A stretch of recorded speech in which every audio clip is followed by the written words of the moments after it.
കൊട്ടിഘോഷിച്ച് സർക്കാർ പ്രഖ്യാപിച്ച caravan tourism കട്ടപ്പുറത്ത്.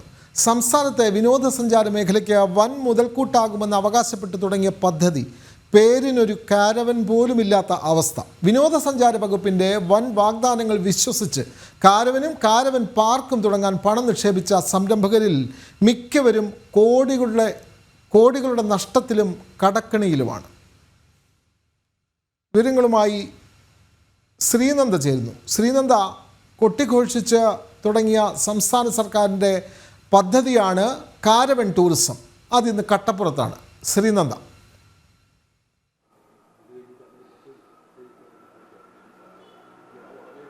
തീർച്ചയായിട്ടും വിനോദ്, സർക്കാർ 2021 കൊട്ടിഘോഷിച്ചു തുടങ്ങിയ ഒരു പദ്ധതിയായിരുന്നു കാരവൻ ടൂറിസം എന്ന് പറയുന്നത്. അത് ഒന്നും എവിടെയും എത്താത്ത ഒരു അവസ്ഥയാണ് ഇപ്പോൾ നമുക്ക് കാണാൻ സാധിക്കുന്നത്.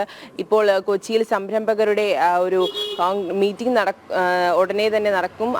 അപ്പോൾ അതിൽ നിന്ന് മനസ്സിലാക്കുന്ന സംരംഭകർ ഒരുപാട് പണം നൽകിയിട്ടും അവരുടെ പണം ടൂറിസത്തിന് വേണ്ടിയും അതുപോലെ തന്നെ കേരളത്തിന്റെ ഒരു നല്ലൊരു മുതൽക്കൂട്ട് എന്ന രീതിക്ക് ഒരുപാട് കാര്യങ്ങൾ അവർ ചെയ്തിട്ടും അവർ അതിന് എഫേർട്ടുകൾ എടുത്തിട്ടും അതിനൊരു ഇൻപുട്ട് അല്ലെങ്കിൽ അതിനൊരു തിരിച്ചവർക്കും ഒന്നും ലഭിച്ചില്ല, അല്ലെങ്കിൽ കേരളത്തിനൊന്നും ടൂറിസത്തിനൊന്നും ലഭിച്ചില്ല എന്നൊരു രീതിയിലാണ് ഇപ്പോൾ ഈ കാരവൻ ടൂറിസം നമ്മുടെ സംസ്ഥാനത്ത് ഇല്ലാണ്ടായത്.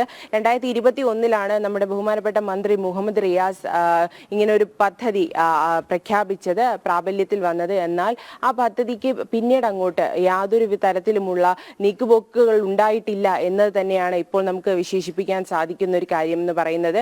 നമ്മുടെ പൊന്മുടിയിൽ, ഹിൽ സ്റ്റേഷനായ പൊന്മുടിയിൽ ഇങ്ങനെ ഒരു ടൂറിസം വന്നു കഴിഞ്ഞാൽ നിരവധി സഞ്ചാരികൾക്കും അതുപോലെ തന്നെ മറ്റുള്ള ആൾക്കാർക്കും ഒരു ഏറ്റവും നല്ല കൂടുതൽ ആൾക്കാരെ ആകർഷിക്കാം എന്നൊരു തരത്തിലേക്ക് ഇത് മാറുമെന്നത് തീർച്ചയായിരുന്നു. എന്നാൽ 90 ലക്ഷത്തോളം രൂപയാണ് ഈ ഒരു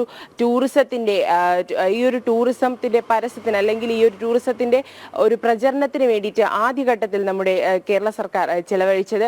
എന്നാൽ രണ്ടാമത് വീണ്ടും ഈ ഒരു ഒന്ന് പൊടിതട്ടി ഇതിന് വീണ്ടും ഒന്ന് എടുക്കാൻ വേണ്ടിയിട്ട് 1,08,00,000 രൂപയാണ് സർക്കാർ വീണ്ടും അതിനായി ചിലവഴിച്ചത്. ഇത് വെറും വെള്ളത്തിലായെന്ന് തന്നെ നമുക്ക് കൊണ്ടുവരാം. നമ്മുടെ നാട്ടിൽ നിരവധി സർക്കാർ സ്ഥാപനങ്ങളിലുള്ള നിരവധി ആൾക്കാർക്ക്, നമ്മുടെ KSRTC ജീവനക്കാർക്ക് അതുപോലെ തന്നെ ആശാ വർക്കർമാർക്ക് അവരുടേതായ വേതനം കിട്ടുന്നില്ല, അവർക്ക് ശമ്പളം ലഭിക്കുന്നില്ല, കുടിശ്ശികയുണ്ട് എന്നൊക്കെ പറഞ്ഞുകൊണ്ടിരിക്കുന്ന ഈ ഒരു സാഹചര്യത്തിൽ ഇങ്ങനെ ടൂറിസത്തിന് വേണ്ടിയിട്ട് വെറുതെ പണം അവർ ചിലവാക്കി കളയുന്നു, വെറുതെ വെള്ളത്തിൽ ഒഴുക്കി കളയുന്ന ഒരു സാഹചര്യം ഇപ്പോൾ ഉണ്ടാകുന്നത് നമ്മൾ ഏറ്റവും കൂടുതൽ ശ്രദ്ധയായിട്ട് ഇതിൽ നോക്കേണ്ട ഒരു കാര്യമാണ്.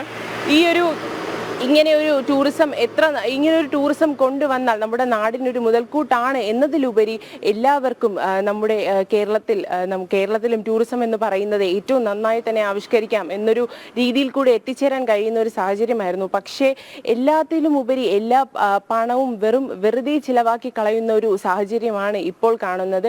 ഇങ്ങനെ ഒരു കാരവൻ ടൂറിസം എന്ന് പറയുമ്പോൾ അതിൽ നിരവധി ആൾക്കാർക്ക്, സഞ്ചാരികൾക്ക് അവിടെ തന്നെ എല്ലായിടവും സഞ്ചരിക്കാനും അതുപോലെ തന്നെ കാരവനിൽ തന്നെ താമസിക്കാനും കഴിയുന്ന രീതിയിലുള്ളൊരു കാരവനാണ് സർക്കാർ അന്ന് ആവിഷ്കരിച്ചത്. എന്നാൽ വെറും പാർക്കിങ്ങും എല്ലാം സംരംഭകർ തന്നെ അതിൽ കൂടുതൽ ഇനിഷ്യേറ്റീവ് എടുത്ത് അവർ പണം നൽകി ഒരുപാട് കാര്യങ്ങൾ ചെയ്തു. എന്നാൽ ആ പണം അവർ ഇനി എന്ത് ചെയ്യുമെന്ന് അറിയാണ്ട് അവർ ഒതുങ്ങി നിൽക്കുന്ന ഒരു സാഹചര്യമാണ്. വളരെ കൊട്ടിഘോഷിച്ച് തുടങ്ങിയ കാരവൻ ടൂറിസം പദ്ധതി ഇന്ന് കട്ടപ്പുറത്തായിരിക്കുന്നു.